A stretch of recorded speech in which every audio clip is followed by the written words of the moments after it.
voting? I did.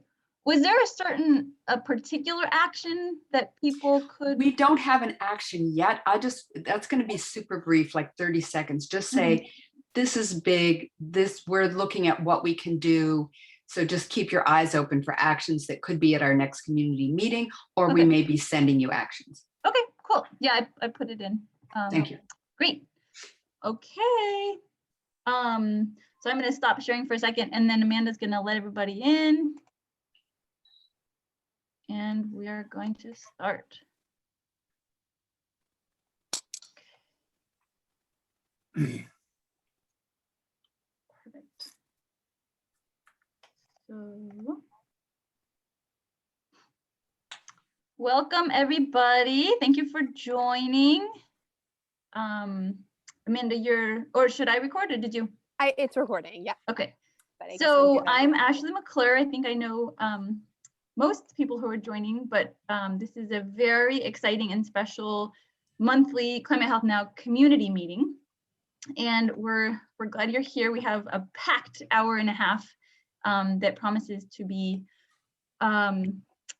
really useful for building our skills in how to advocate for a just transition in California.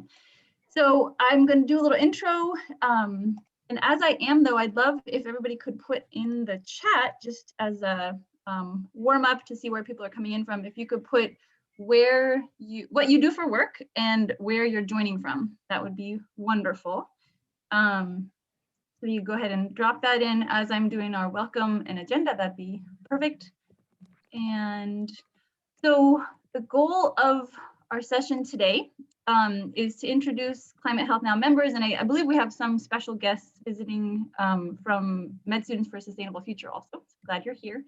But our goal is to introduce the Story of Self framework, which you'll hear a lot about, and to support you in articulating your own climate-related story of self. So what called you to action on climate?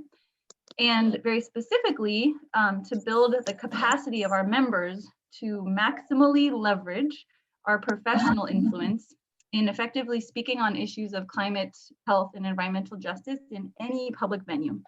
So we're trying to kind of prepare for all of the opportunities ahead, and we will brainstorm upcoming opportunities at the end of today's session. There's some really, really important ones coming up. So broad strokes of what we'll do with the next 90 minutes. First, we're going to dive into our Climate Health Now shared purpose and our norms that we agreed upon in our hub launches back forever ago in March.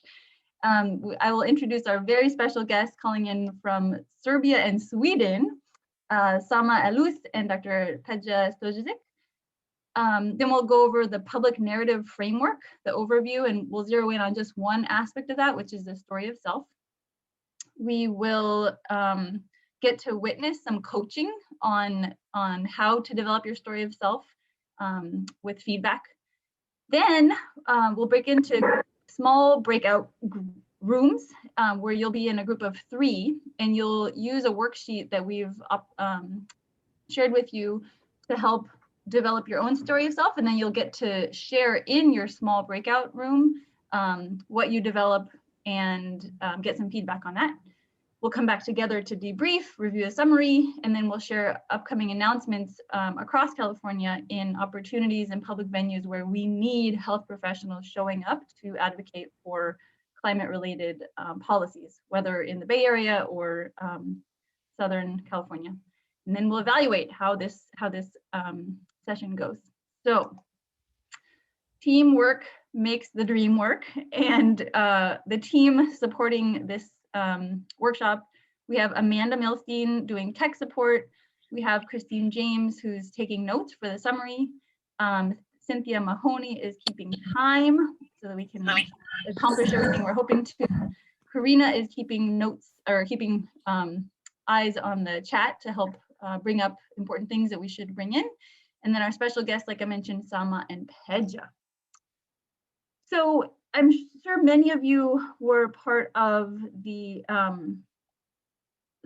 hub launches, and in those hub launches, we had a lot of really important conversations, and we each hub articulated what Climate Health Now's purpose is and why we're working together. So all of these different hubs, the 7, we kind of collectively created this, and I want to share with you our crowdsourced, you could say, shared purpose for what we are doing together in our goals. So we are a community of health professionals across California, and our shared purpose is to confront the greatest public health crisis of our time in a way that safeguards health for everyone. We're doing that by leveraging our trusted voices in collaboration with frontline and environmental justice community leaders in order to catalyze a healthy, equitable, sustainable world with upstream public health and climate action policy solutions.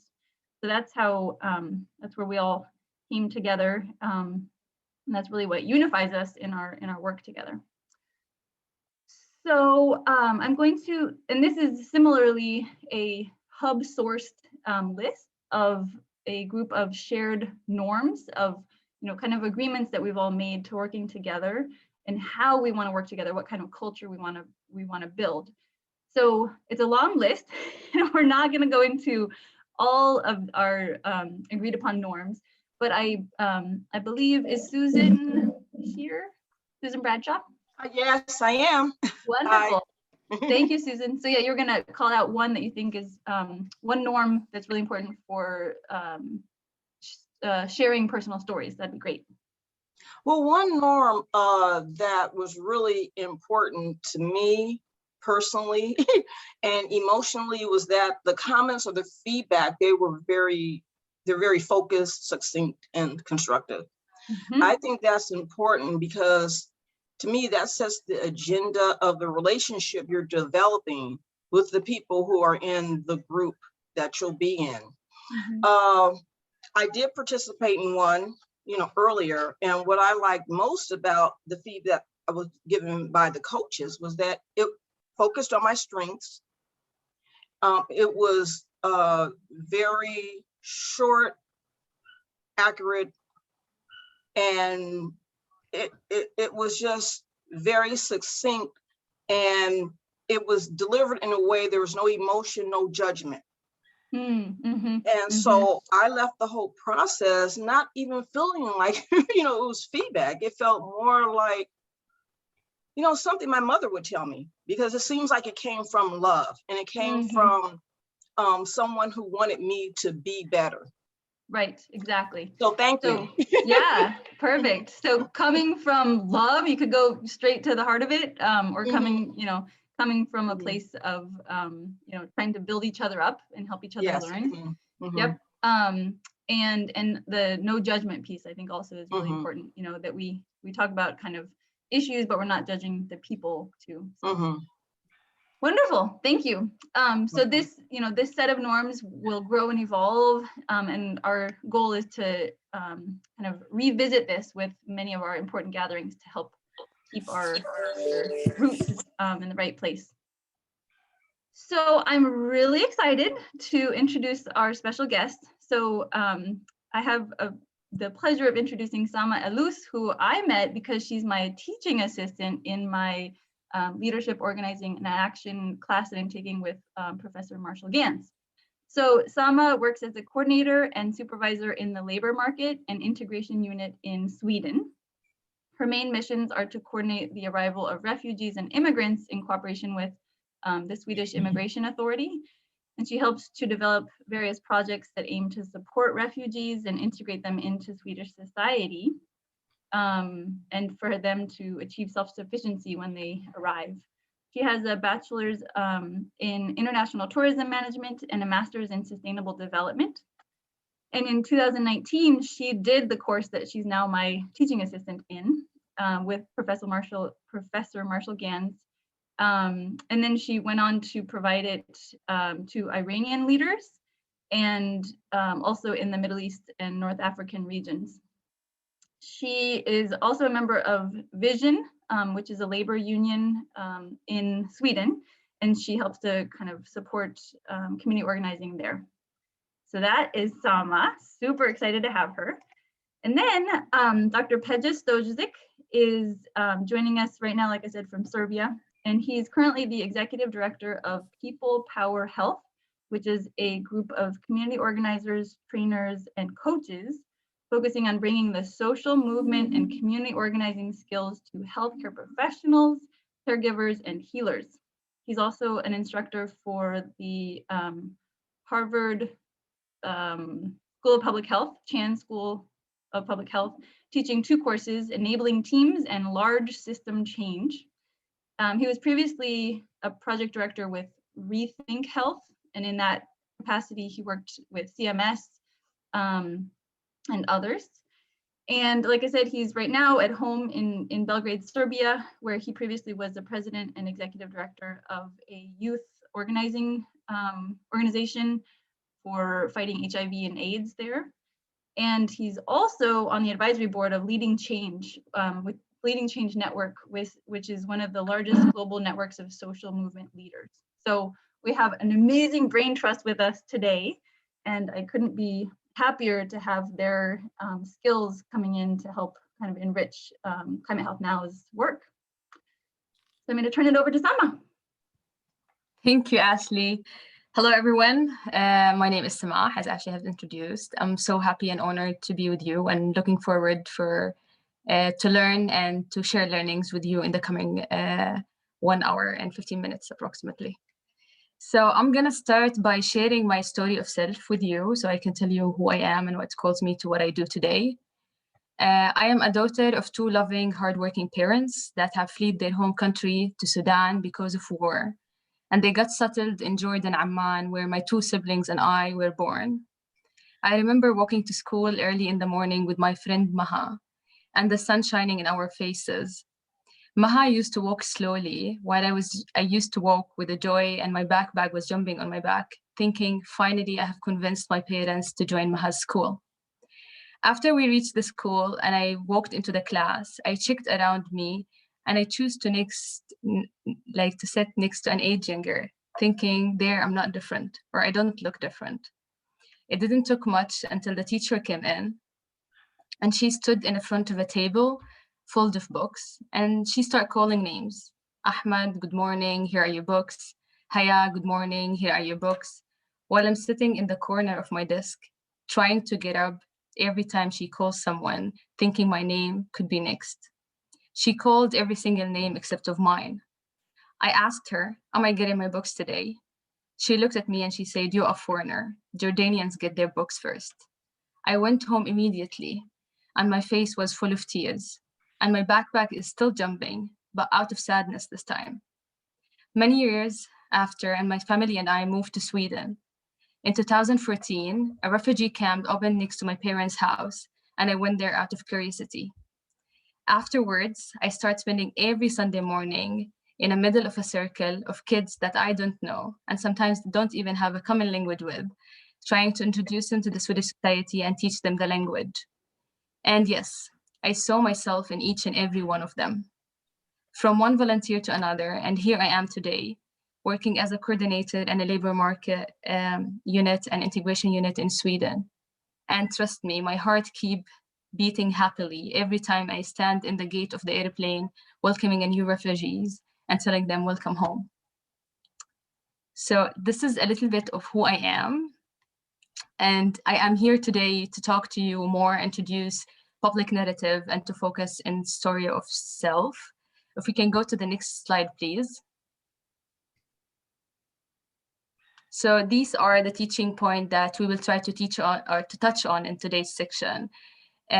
Introduce the story of self as a key leadership practice, understand why story of self is critical, and to see an example of how story of self can work and practice develop your own stories when we go to the breakout rooms. And here I just want to mention that public narrative is a whole course in Harvard Kennedy School. It's called Public Narrative, Leadership, Storytelling, and Action. And it's an online course that takes place from the end of August until the middle of December. So we will try to touch a little bit on this in this leadership tool today. And I will call you to look after the course and read more about it and to join it if it's possible as well, and if you are interested.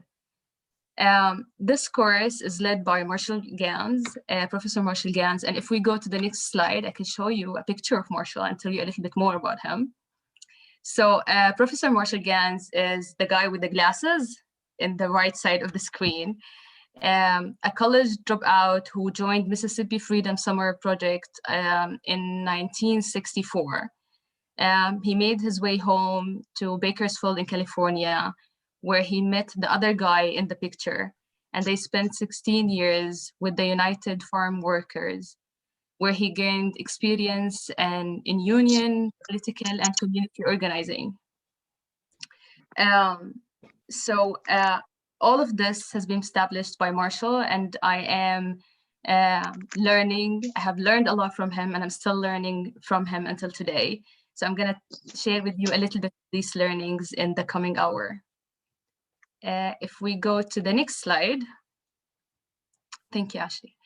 So Marshall is one source, but really the work of public narrative is not found by Marshall or Harvard or any one person or place. It's an old as human as they've been living and struggling for dignity, freedom, and equality. And Rabbi Hillel, a first century Jerusalem saga, summed up the exploration of the animation of public narrative in these three questions. Who would like to read these questions for us out loud? Let's see. Stephanie? Stephanie, would you like to open the mic and read them for us, please? Sure. Question one is, if I am not for myself, who will be for me? When I am for myself alone, what am I? And if not now, when? Awesome. Thank you so much, Stephanie. So in today's meeting, we will focus on the very first point, which is the question, if I am not for myself, who will be for me? This is not a selfish question, but it's a self-regarding question. If we presume to lead with integrity, we need to bring a clear understanding of our own resources, values, and inspirations. So for me, this is what leadership is about, is the interaction of self, other, and action. And we do that in public narrative by using the three stories. Story of self, where we tell who we are. Story of us, where we tell who is the community that we working with or we referring to. And story of now, where we call to action by asking people a specific action to join us in. As I told you, we will focus on the story of self, but let's start first by telling you that public narrative is a leadership practice, and we understand leadership in a particular way. So I'm gonna ask, let's see, Mike. Mike, would you like to read the definition of leadership for us, please, with a strong voice? Certainly. Awesome. Accepting responsibility for enabling others to achieve shared purpose in the face of uncertainty. Awesome. Thank you, Mike. So, yeah, I got muted. So we define leadership as accepting responsibility. And here we're kind of talking about self and referring to the story of self. For enabling others, and here we're talking about our community or people that we have shared values with, to achieve a purpose under conditions of uncertainty, which is the action that we're working to achieve. Leadership requires a decision, a choice to accept responsibility. It is a form of social interaction, of relationships with others. So it's about achieving shared purpose, and it is domain in the uncertainty. And there are three core elements that we use in defining or experiencing, practicing this leadership. If we can go to the next slide, please, Ashley.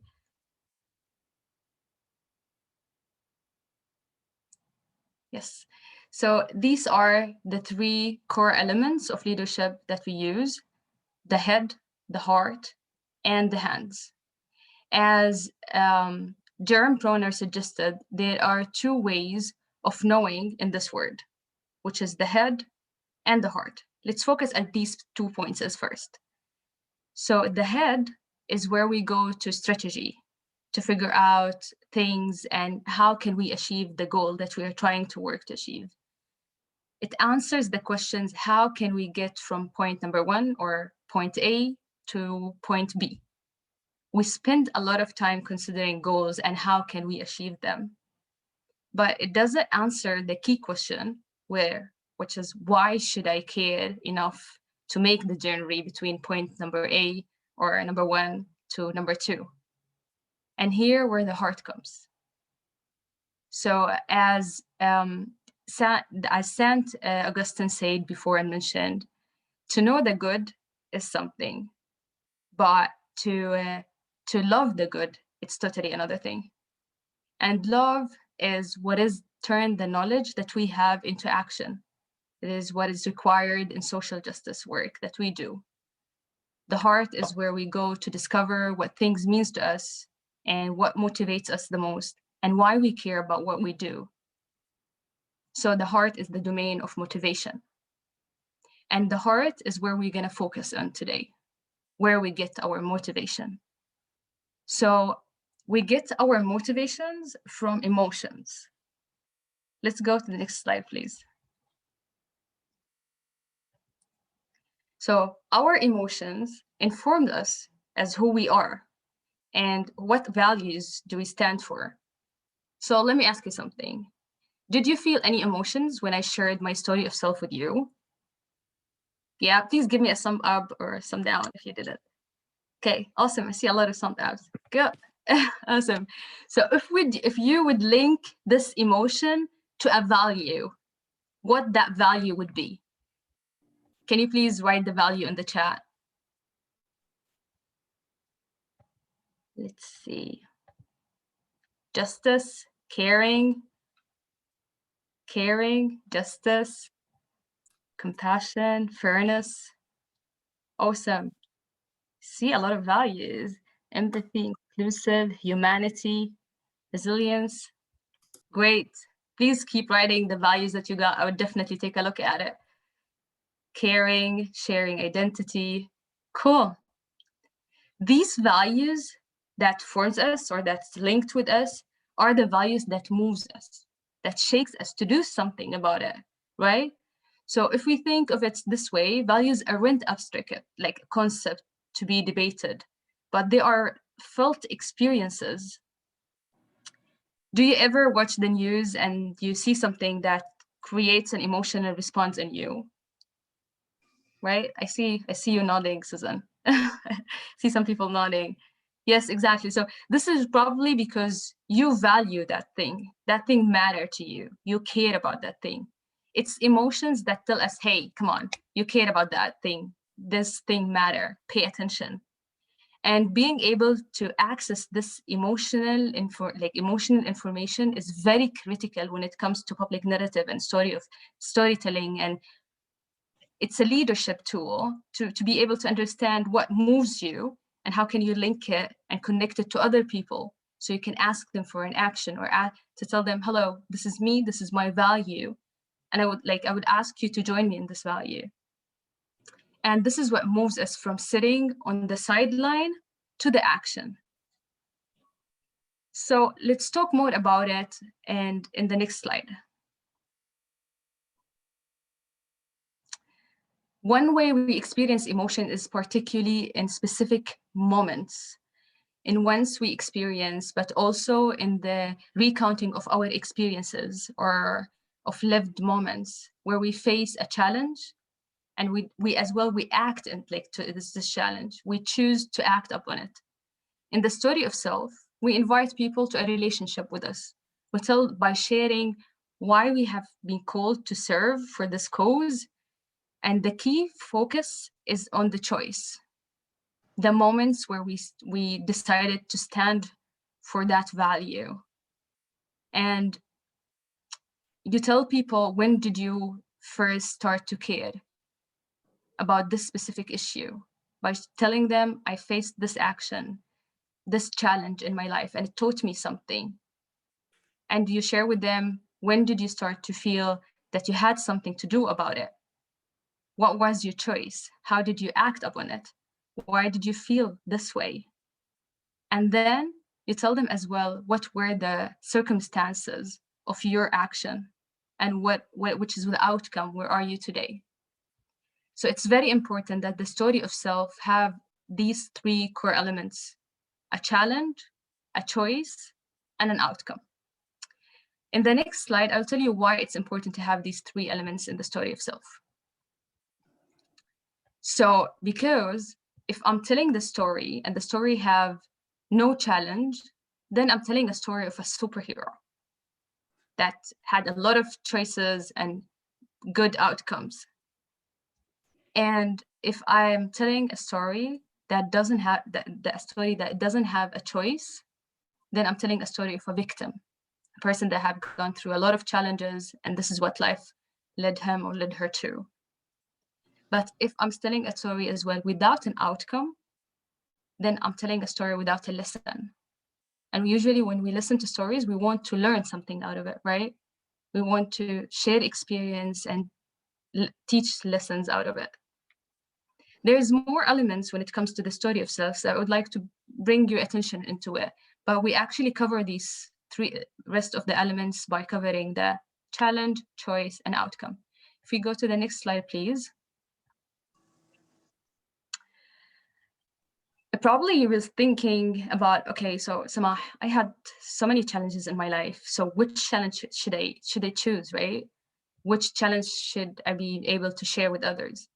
I would say choose a challenge that you're first comfortable with sharing.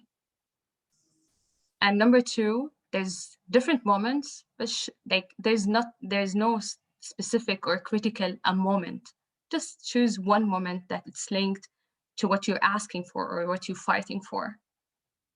And then it's important to have hope in the story, which is usually the hope comes when we act in it and the outcome. And where did you get that strength in your life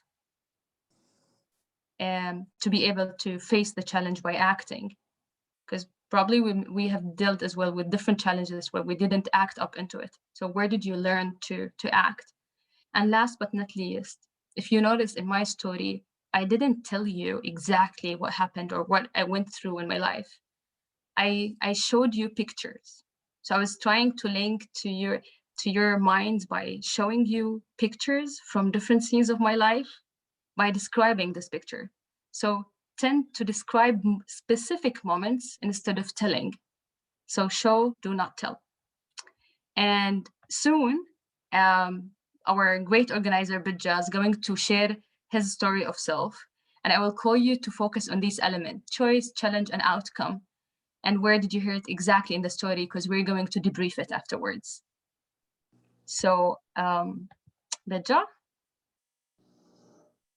Thank you, Sama. I hope that people can hear me, and it's good to see everybody. So as we already talked, my name is Beja, and I currently live in Boston, Massachusetts, but I'm originally from Belgrade, Serbia. And I grew up here during the 90s. And I remember when I was in the medical school, a professor of mine came, he was a surgeon, and came to me and said, "You're going to be a great surgeon. You just need to stop wasting your time on that public health BS." And I was in shock because the BS that I was doing was building a movement of young people to fight HIV/AIDS in Eastern Europe. That was at the time, like, we had a big epidemic of HIV/AIDS in Eastern Europe, and the government of Serbia didn't care a lot about it. But we built a movement of young people, and it was a lot of fun. And there was every place in Serbia, like almost every city, that I have a friend and a place to stay, because we had over 5,000 volunteers to do that work. And there was a lot of excitement to do that. But what was also shocking about that question that he asked was the actual real reason why I choose to do that, public health work. And I grew up in a large family. My father had 6 siblings, and we always had like a huge amount of people around me.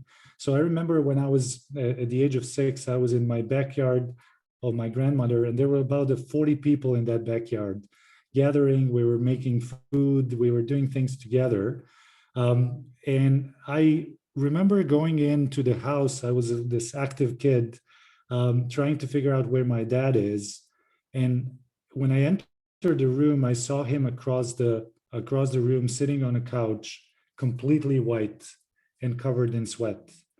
And he started whispering, "I need air, I cannot breathe." And as a 6-year-old, I just got frozen. I didn't know what to do. I was seeing my dad, in a state that I couldn't help him. I went out, called my uncle Raka. He was a big guy, a police officer. And I remember him shouting, "We need a doctor, we need a doctor." And out of those 40 people in that backyard, there was not a single doctor, not a single nurse, because my family was poor. And even in communism, to get into the medical school, you needed to be of a privileged group. So I said to myself, to save your family, you're going to become a doctor. But when I went to the medical school, it was later on that I've learned that the reason why my father had a heart attack, he died unfortunately 3 years later of another heart attack in a car accident, was that he was smoking 2 packs a day. There was no social support. There was nothing to actually really help him, kind of like thrive and survive. So I said, I want to be a different kind of doctor, the doctor that will take care of the community and not just of one individual. And that is the work that I'm currently doing. And that is the work that I'm inspired to inspire all of you to do.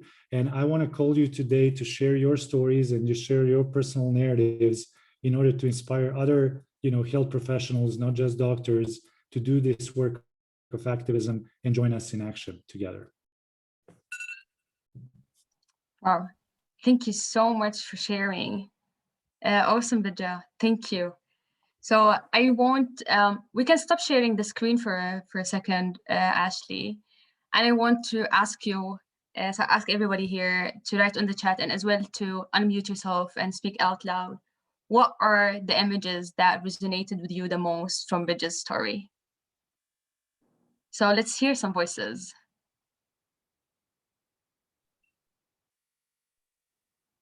I would say for sure a little boy seeing his dad, unwell, and the fear that he had, feeling helpless, and kind of him connecting to what would protect those he loves. That was really powerful. Awesome. Thank you, Ashley.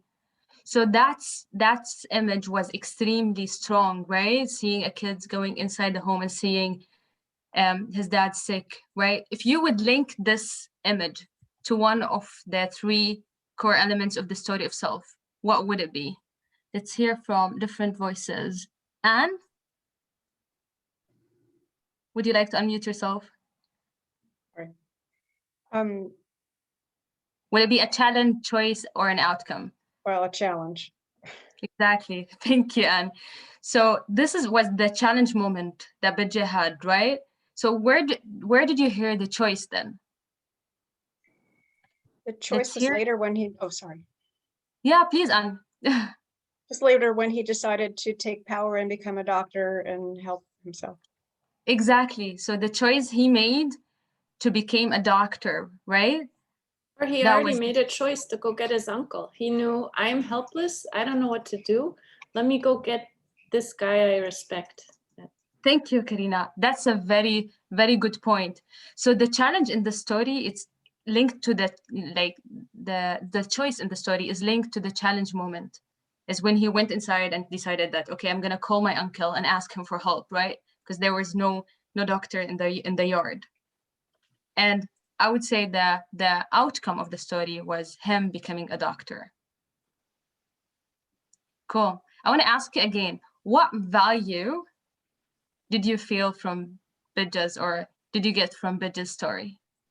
Please feel free to write on the chat, and let's listen to a couple of people here in the room. Let's listen to new voices. Please feel free to unmute yourself and jump to the room. This is Cynthia. I very much appreciated the story that we heard, because it was about his father, but it went beyond that. When he talked about wanting to do more for other people and doing public health, it just was a really nice segue. Thank you. That's a very good point, that his dad was sick in the story, but as well that Bija is the one who faced the challenge when he went inside the home and he saw his dad sick, right? Awesome. Because of our time, I just want to emphasize the fact that we heard in the story of Baja in 2 minutes, and there was a challenge, choice, and an outcome. And I will pass the mic into Baja, and then we will continue together soon. Baja, you're Unmuted. Yeah, thank you. Well, and thanks everybody for listening, but also for your comments and reflections. You know, it's interesting. I want to make an introduction in what we're gonna do next. Is, you know, one of the important things when it comes to storytelling. I used to tell a story about myself that was like, I always knew I'm going to be a doctor, and I've heard that type of that line like among health professionals a lot, because we kind of like always knew we're going to be that. It took me like a couple of years actually to get to the point that I can share, or I was feeling comfortable to share the story, and a lot of coaching, a lot of conversations with people to get there. So what we're going to do in the next 10 or 15 minutes, I'm going to have a conversation with one of you, with Teresa, and thank you so much for stepping up and your willingness to do this, where you will see how this process of uncovering and eliciting a story usually works. It requires, as one of the writers, like Serbian writer would say, like, listener is a midwife in a difficult birth of the word. So it's really to help each other, and that's the process, like where we help each other eliciting the stories that are shaping our lives. So without further ado, I will ask Teresa to unmute herself and answer the question: why are you called to do this work? Like, what is your, you know, what is your motive to do the work of environmental justice and fighting for climate, you know, against climate change? So, what are you called to do this work? Why are you called to do this work? Yeah, I think there's multiple reasons. But I've been drawn to nature my whole life. Just, you know, just find it really beautiful. And I think it's really sad that we're not, you know, as a society, we don't seem to value it, and that we are destroying our planet. So that's one part. But the other part is that I see, and I am part of the group of people who are being left behind. You know, I see myself in our communities of color. That's where I grew up, and it just I feel sad that they're being left behind, basically. Teresa, can I ask you a question, if that's okay? I'm just curious. You said two things, really interesting things. One is that you feel sad for what is happening to our planet and to our nature. Like, so I would assume that a lot of people are seeing the same thing these days. You know, we're seeing it around us, but not everyone will act. So you're doing something. You're on this call like this afternoon, trying to kind of tell a story. You're doing a lot of actions. So why is that? Why do you do that work? I don't know. I mean, why do I care and other people don't care? You know, I can't tell you what. Gosh, I don't know. I don't know why other people don't act, and I do. Sometimes I think that I don't know. Sometimes I feel like I have just been given opportunities to I can't really answer that question, why other people don't care, but maybe you want to. Yeah, let's go a little bit earlier. Like, so where, you know, tell us a little bit about yourself. Where did you grow up? Like, you know, and what did your parents do? Because in my experience, usually those stories of us acting in the moment are actually starting way earlier in the back. So I'm just curious, like, if you can share a little bit about that, like, where did you grow up and you know? Yeah, so I, when I was a little girl, I lived in Mexico, and I lived there until I was 8. it was a relatively simple life. You know, we had a small house. I lived on the same street as my grandparents and my uncles and aunts. And I just remember being outdoors a lot. I remember gathering with my family, like on Sunday. It just, you know, I just had such a pleasant childhood, you know, and money was obviously maybe an issue for the adults, but for me, I was kind of shielded from that. We were poor, but I didn't really feel like I had a whole lot of lack. My mom was a stay-at-home mom. My dad lived in the United States. And then at the age of 8, we moved to the United States. Life was totally different here, right? We were more isolated, but still we were able to find a community in the States. My parents, my dad was a cook, so was my mom. They were very strict. We spent a lot of time just at home. So I feel like I developed a really good relationship with my parents and my sisters, and we have really strong connections. We were taught to work together as a team to help the family survive. I have 3 sisters. We all worked in the same restaurant actually, and we worked in the back. I was a dishwasher. My sisters were cooks. We gave our paycheck to my parents, and they used that money to pay off our house and cars that we eventually got. They did also give us some money, right, for our own expenses. How did you decide to become a doctor? You know, I always, well, like in high school, I had really good science teachers, and I happened to be good at science, and it came easy to me. And so I decided that I wanted to go I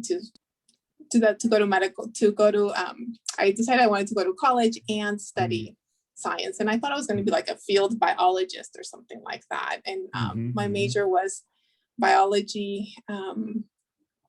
And my sister, my older sister, she decided that she wanted to go to medical school. And part of her decision for going to medical school is that our uncle in Mexico is a gynecologist. And she saw kind of the change that he brought to the town where we lived, where there was no other doctor, and that was her inspiration. And so mine wasn't super complex like that. It was more like, well, okay, I like science. My sister is going into medical school. She did it, and so I think I can too, and I can probably work anywhere as a doctor. Though I have to say that disease has always been part of our family too. On both sides of my family, there's diabetes. I had an uncle who died very early from a massive heart attack because as a complication from diabetes. My grandfather, who we grew up with, he died also from a massive heart attack as a complication of diabetes. Many people. Where were you? Have you been close with him? Like, have you, you know? Yeah, we were all close to my grandfather. He kind of kept the family together, you know. Like I said, we grew up in the same, living on the same street as my grandparents. It was at their house where we came together on Sundays after church to, you know, eat and just be together. Yeah, I would say that we were really close, and I was sad to lose him. Yeah. Can I ask you? I'm sorry to you know that you had that experience, but I want to ask you a different question. I'm curious about this activism piece, because it seems like you grew up in an environment of the community of a close family and relationships, and I can understand why you care about kind of like the collective piece. But I still don't get quite like why standing up, raising your voice. Where did you learn that? Like where did that come from? Like, I think that it's motivated by growing up with the people who seem to be kind of carrying the burden of many of the choices that we make as a society. what do you mean? Like, can what do you I tell mean us? by that? Yeah. Can you bring us to a specific moment that you remember? God. Well, so, in living in Mexico and also going back to visit Mexico, I've been a lot around a lot of poverty. I guess the other thing is I've seen, I almost feel like I've been part of two worlds, right? The world where there is a lot of need, like monetary need and material need. And I've seen, and I'm also part of the world that has so much, right? Like we have an excess of material stuff. We have an excess of money. And when was the first time you discovered that kind of like two worlds? Like, what do you remember? I'm sorry, when was the first time you discovered that dissonance between the two worlds? So I have this one vivid memory.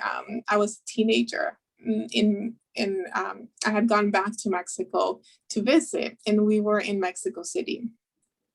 And there was a lady, asking for money. And I think I gave her like 200 pesos, which is very, I don't know how much that is now. Maybe it's like a couple of dollars.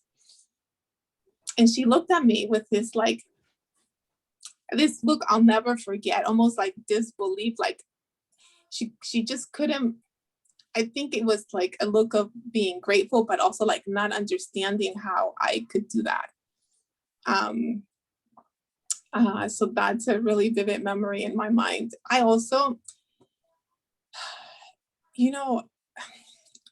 there are days where I decide to buy something that is like $200 and I feel like, wow, I can just do that. And, other people have to work a whole week in other countries, even longer, to earn that much money. Yeah, I don't know. It's interesting. No, it's interesting that you're sharing those experiences. And I know we will have to wrap up right now, but I invite you to think about like why that bothers you, because there are other people who would see the same thing. Like, they will spend $200 and they will not even notice that there's something off with that. And like if you want to explore your story even deeper, to find that moment, to find the reasons why you really care, those types of moments are the one to uncover, to ask yourself a question. Why is it that I care about those things? Why is it that I react to those things? Because that's where the real juice and motivation for some of your story is. So I just want to, first of all, thank you for bearing with us, and want to ask everybody to unmute themselves and kind of like to give a round of applause for Teresa. Hey, Teresa, thank you. Thank you. I know it was not easy. It was a kind of like a difficult thing to be spot on. But I wanted to ask the group, what was I doing here? Like, what was what was I trying to uncover? Feel free to unmute and share.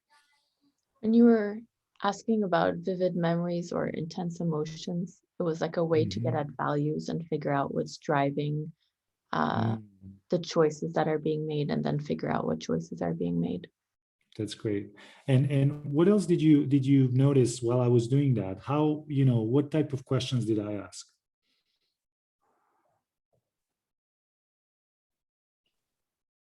This is Karen. I think the questions were very personal, and it becomes really bringing up a lot of memories that may be comfortable and may not be comfortable, or may be really buried you hadn't thought about before. And we don't take time to do that. Yeah. Thanks for that, Karen. It was hard from giving Teresa a hard time, and I'm sorry for that. But it's also like there's a purpose for why we ask those types of questions, because we want to get deep in terms of kind of like understanding what are the motivations. But let me be clear about one thing. When we are coaching each other, we are and you're going to do this in a second. You'll have a chance to kind of like share your stories and then also like ask people and listen. We're not looking for wounds. We're not looking for things that are open for you that you're not willing or not able to share. We are looking for those things that we call like scars, like something that you can show to other people where there's a hope, there's a healing that happened for you that you can share, because that's the reason why this whole practice is called a public narrative. It's not a private narrative, it's a public narrative. It's something that you can share with others. But it's really, really important to ask those questions so you can actually go deeper in uncovering what are the motivations that you hold that are driving your work. And if we had no more time, I'm 100% sure that we will cover some of that. So as we are moving into the practice right now, I invite you to think about the moments that you want to share in your story of self. Try to go as deep as possible.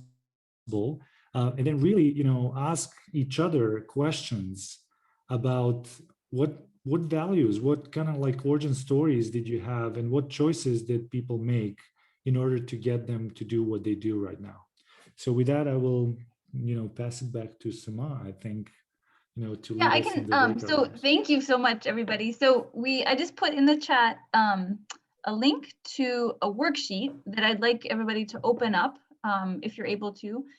And it just helps to prompt you to think about what called you to climate activism as a health professional. Why are you a Climate Health Now member? Why is this an important issue for you? And going to what was the first challenge where climate became kind of something you were aware of?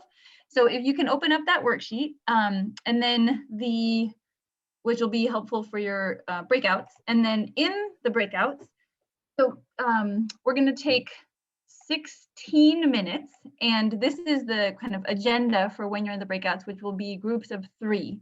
So if somebody could be the timekeeper, that'd be very helpful.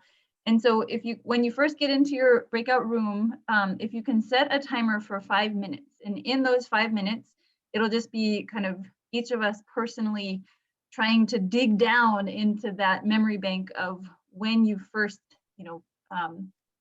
felt kind of personally affected by climate and what that first climate related challenge was for you. So you'll take 5 minutes on your own to use the worksheet and to try to dig down into those memories. And then after 5 minutes working individually, then if the timekeeper could literally set a timer for 2 minutes, and you'll just decide who shares first. And this is we're all learning. This is continuing education in a very new way. So no judgment, just trying to help each other to dig down, below the head to the heart. So each of us will take 2 minutes to share your rough draft climate personal story of self. And then in your breakouts, the idea is to have, after each person shares for 2 minutes, to have, if somebody could set a timer for 4 minutes, and then you can kind of debrief, like, how did each of those stories land? And you might coach each other, like, well, if you could go below that, like, when was the first time, or why did you first start to care? And then we will all return at 1:10 Pacific. So Amanda, our tech guru, has set up our break rooms, and Sama and Peja and a few of us will kind of float around into the rooms as facilitators. We will go ahead and go. So Amanda, what's next? Okay, so I appreciate being called a tech wizard, first and probably only time that will ever happen. I'm going to open the rooms. Everybody is assigned. There's 3 people per room, although I know a few of you have messaged me saying that you're going to have to get off early for clinic, which I totally understand. So you may have 4 people initially and drop down to 3. And then actually the way that it's working out is only Sama is going to go between 2 rooms. The rest of us actually are just going to stay in our 1 room. Okay, so I'm going to open the rooms now. Thank you, Amanda. So we'll see you back at 1:10.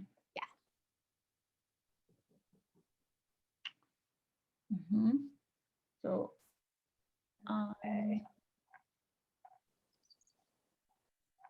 so Ashley, do you want me to set it, or no, Cynthia, you're doing timekeeping, never mind. Okay. Mike, did you should be going to room 5. Do you see? Cynthia, how are we doing with the time? Are we okay with the time? Mike You are and muted. Trisha, do you guys see, you should see an invitation to join your breakout room. Do you see that? So Sama, we're running just about 5 minutes over time. So I don't know where we want to try to. Okay, that's make okay. up a I little just bit. wanted to check that with you. Yeah, Ashley, could you stay just like a couple of seconds so we can check that out? Yeah. Him how beautiful it was to see the ocean. You know, we could see Santa Monica. And he said he's never seen it before. And I was like, well, that's impossible, because I remember growing up as a child, we would see it all the time. We would see the beach, you could see the hotels. And he moved to the area a little bit like 10 years after me. He said he's never seen it. And as I was showing it to him, he had problems even envisioning what it was. It's like, you see the blue, you know, you see the hotels. He said, that's Santa Monica? That's Venice? And it's like, yes, that's Santa Monica and Venice. Something we used to see all the time. So it was at that point when I decided to become, I didn't need the knowledge. I was already a member of this organization, but I wanted to become an active member and get involved in more of the policy changes, because just thinking about, I totally forgot that I grew up looking at the ocean and we loved it. We used to drive to the beach, and how it just disappeared. And I never even thought about it until they encouraged people to stop driving because of the quarantine. Wow. Wow, thank you so much for sharing your story. Everyone, if you can open the mic and close for Susan for sharing her story. Well, thank you. Thanks, Susan. Thank you. Thank you, Susan, for sharing your story. Maybe we can debrief Susan's story a little bit before we move on and hear another story from you here out loud. So I just want to ask you, where did you hear the moment of challenge in Susan's story? Please feel free to unmute yourself and share with us out loud. Well, she had a different experience of, you know, growing up and realizing that her boyfriend never got to see the ocean, and you know that was something that said, gee, that impacts, you know, is a climate health issue. Exactly. Thank you so much, Vanessa. Exactly. So that moment when she was with her boyfriend and she was showing him the ocean and like telling him that it's there and he never said it, and you have described it as well in an image. So thank you, Susan, for that. What about the moment of choice? When did Susan made her choice to act? Who would like to share with us out loud? Jennifer?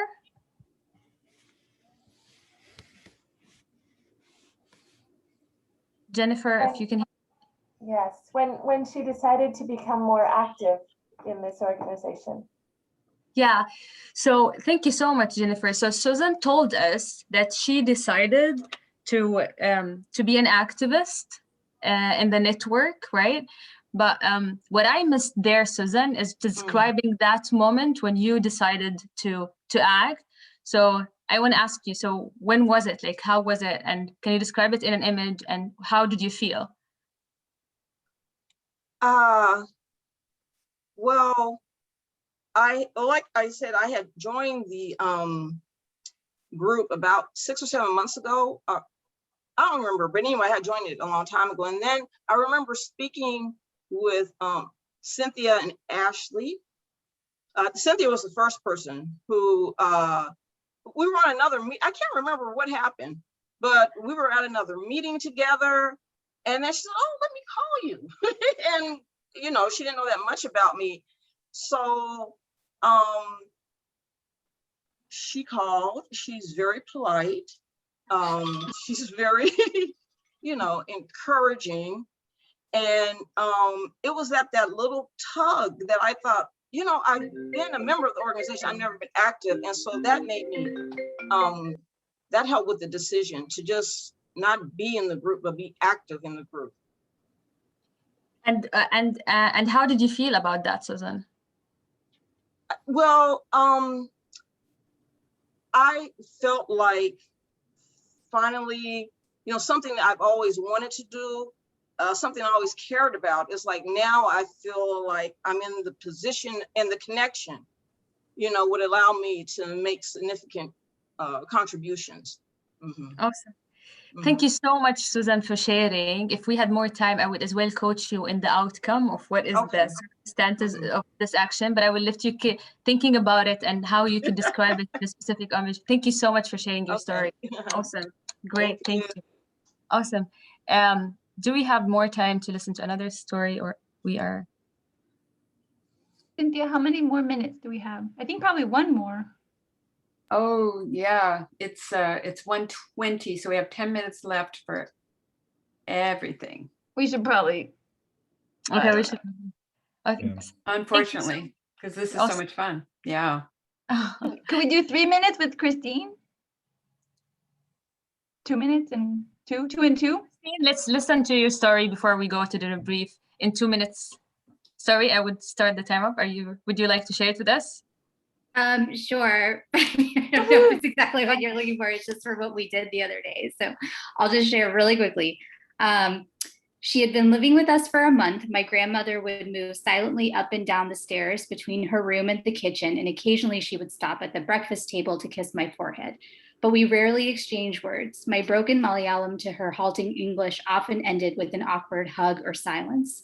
Normally, I would be in my room cramming for another med school final, but one day the smells from the kitchen overpowered me. I wandered downstairs expecting to see my mother standing at the stove, but there she was, my grandmother standing like a sorceress. I stood next to her, uncomfortable at first and ready to dart away at any moment. But then she told me the name of a vegetable in Malayalam, and she paused. I responded with the word in English. Over the next hour, we continued our halting translation, which slowly relaxed into understanding and appreciation for each other and for our culture. The possibility of communicating in Malayalam with my grandmother seemed insurmountable, just as sharing my own sense of urgency to address climate health with my community seemed impossible. But in finally talking with my grandmother, I realized that this journey of advocacy did not require me to be perfect in communicating. I just had to remember that patience, listening, learning, and fearlessness could be enough to start my path in teaching and understanding others, who often seem too distant at first, but who are actually much closer than I had realized. Cool. Hey! Wow, thank you so much for sharing. And thank you so much, everyone, for joining us in this learning. And I will pass it to Vidya. Thanks, Emma. I'm just realizing that Mike has just multiplied himself. It's amazing. Yeah. Computer problems. Yeah, and thank you, Christine and Susan for sharing those wonderful stories. Let's spend like a couple of minutes. We don't have a lot of time debriefing this whole experience, and I will ask you to first put in a chat what surprised you about this. Like, you know, if you think about like the experience that you just did, which was just like a taste of it. It was not even like, usually we'll do the full workshop. What has surprised you? Let's put a couple of things in the chat, and then we will take it from there. We're also different. What else was surprising in doing this?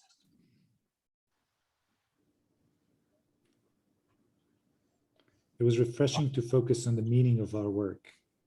That's great. Oh, it's surprised how enjoyable it was. That's really interesting. More work to do. We're so alike. how to connect people to our nature. That's great. How similar we are. That's great. Okay, so let's shift gears right now. Like what was challenging? You know, was it easy? Was it just like, oh yeah, this is great, we could totally do it? Or it was something else? So what was challenging about it? Again, put it in a chat and then we'll share. What was challenging? Vulnerability. Okay, interesting. Hard to do the introspection. Feeling a need. Challenge. I really have to think. That is a challenge. Keeping it to 2 minutes. That's great. Digging into details. Like, yeah. Okay. Oh, that's interesting. Vanessa, do you want to speak a little bit about that challenge that you put in the chat? I just think that, you know, we have like a general impression, you know, of what is and why we do something, assuming it reflects our values. But, you know, it's harder to think of like a moment or that instance or experience, you know, and then being able to relate it to someone else. You have to first figure it out for yourself. Yeah, that's a really interesting challenge. And I bet like a lot of you had a similar one. Like, how do we find that moment? You know, like, is there a particular moment? And our life is not just one moment. It's a kind of like a series of moments, and you probably have like a lot of them. But what we are trying to do here is to uncover the experiences, like the experiences that brought certain values to life. And it's never just one of them. It's probably a multiple ones, but you're trying to kind of like, you know, get to the specific of it so you can actually share it so other people can relate to that. So this is a really interesting thing, because I think like people say like, well, but I didn't have a particular challenge, or I didn't have like a thing. I always kind of like knew we are all fish in our own water. And this is not to manufacture that. Like, it's not like, oh, you have to invent something. That's not the point, because that then it will not be authentic. But it's really to try to figure out, you know, what emotionally resonated with you. What are the moments that you remember? Because remember, like, we don't remember every single part of our life. We do, as human beings, remember things in the episodic memory. So, you know, that's how you actually find the values that are, you know, that are shaping your decisions right now. And, you know, it's not easy. I don't want to say it's easy, but again, it's not something that you should get stuck with, because people get stuck in the stories like, oh, finding the particular moment. It's more like finding the values and then discovering the moments that brought those values to life. Mm-hmm. And it's a different way of thinking. It's kind of like not thinking about the moment, but thinking about the values first, and then trying to remember, where did I see that? Who showed me that? When was the first time I actually faced some of those challenges that brought those values to life? And as I said before, it's not an easy process. It takes time. Like for example, like, to be honest, like, and especially takes time for health professionals, because somebody said that we are guarded by our own. We are so good at telling stories about our patients. We're so good at telling stories about others. But you will see among health professionals, usually in this setting, is that we are not good at telling stories about ourselves. And that's the most difficult piece, honestly. And there's a reason why we are helping others. It's also to protect ourselves a little bit from our vulnerabilities and our own, you know, kind of like maybe scars and things that we're not willing to share.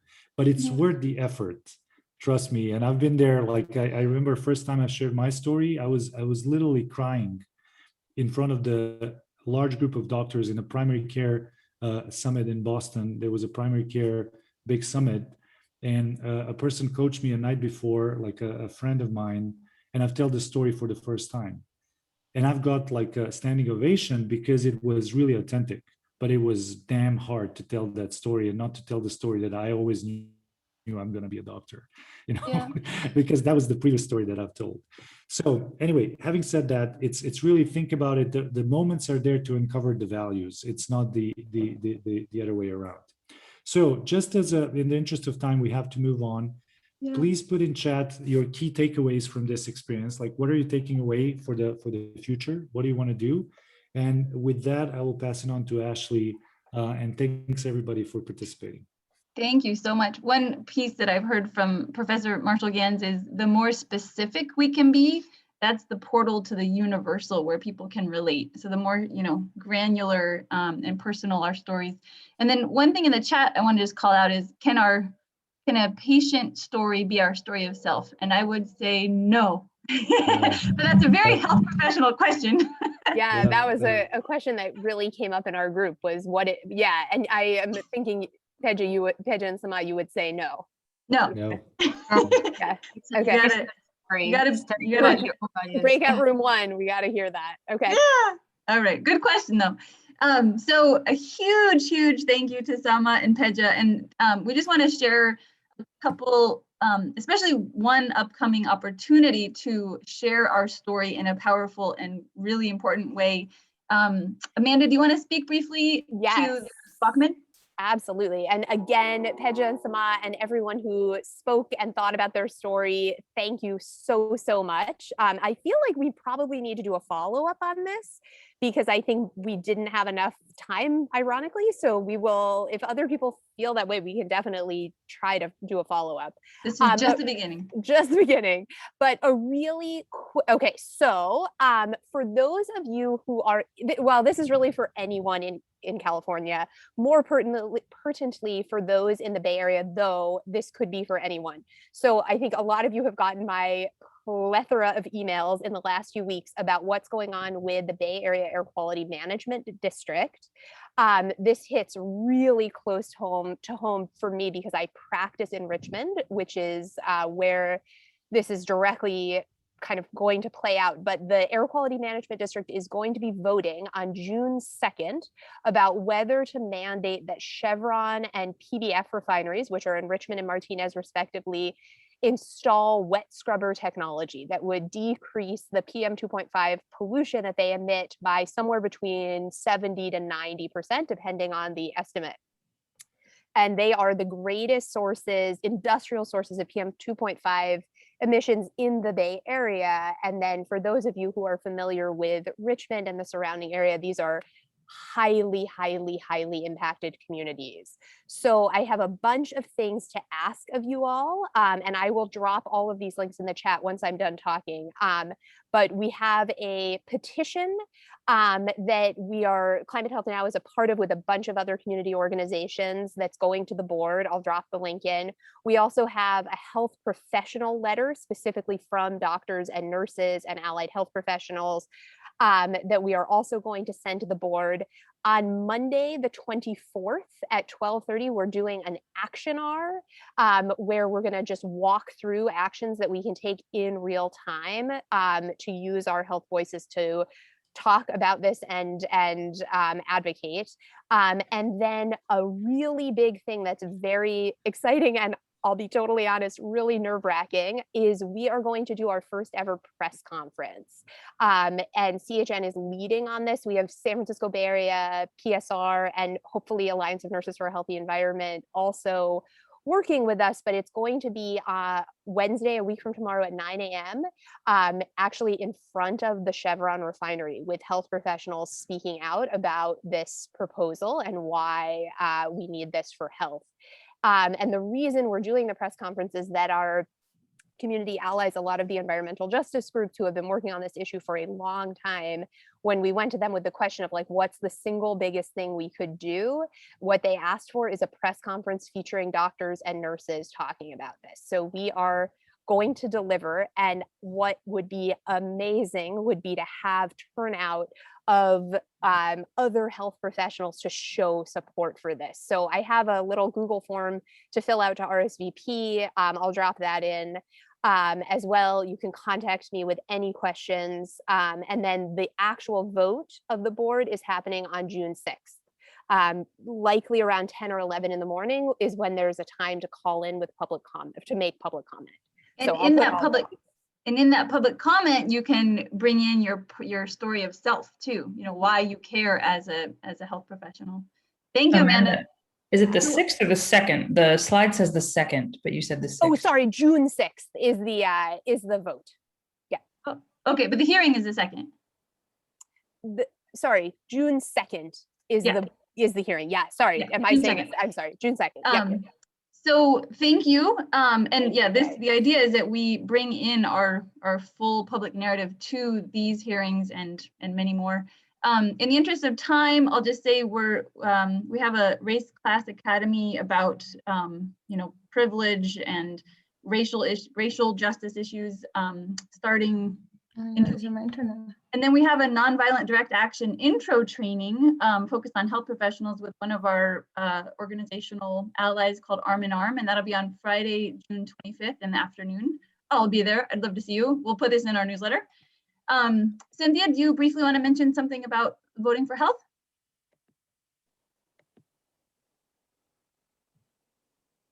You might be on mute. Yes, we've had our healthy voting team last year because of COVID and the pandemic. Thought we'd be able to retire, but no. And so we've changed to voting for climate and health because democracy is a health issue. We have to get out that message.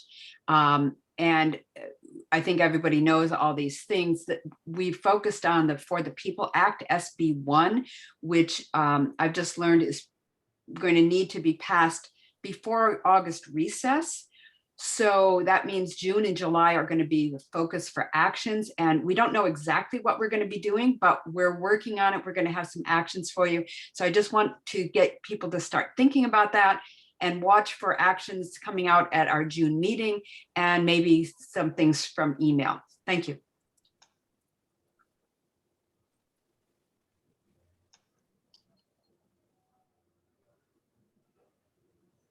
Ashley, you're muted. There we are. Sorry about that. So lastly, if you are telling somebody about this super cool webinar and they want to join Climate Health Now and they're a health professional in California or student, the way we have new members join is they just email us at our CA Climate Health Now at Gmail email with kind of an introduction, and then that'll bring them into Slack and they'll get our newsletters. Our next meeting is June 9th, 8:30 in the morning. And this is a lineup for the rest of the year. And that's it. So everybody could unmute to give a big round of applause to Sama and Peja, and thank you all for joining. Our pleasure. Thank you. Thanks, everyone. Thank you. Hey, have a great day. Have a good day. Thank you very much. Bye. Bye.